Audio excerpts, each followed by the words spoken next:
what we know about the preaching style is quite a bit, because as soon as this Reformation turn took place, 1517, he became the most famous man in Europe. And people from all over Europe traveled to Wittenberg to hear or see this man. So he was an attraction. And so his sermons were written down. He published his sermons, and they are lively.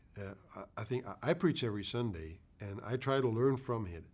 And I think others should do also. It was never boring. So it was very, what we say, ad personam. So he spoke to the people directly. He knew their situation.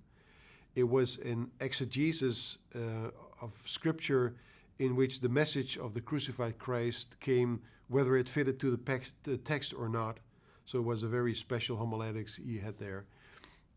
But it was alive, and he did dare to speak out to people.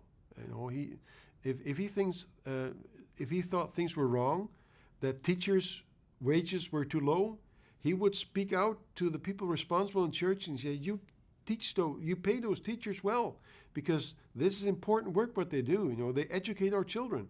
And he spoke to parents. He spoke to people who did not live a Christian life. You sit here, but why do you sit here? You're not a Christian at all. So he was what we would call offensive, very direct.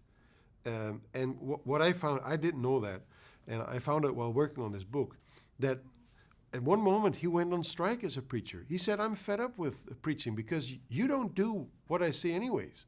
So I won't preach here anymore. So he went on strike.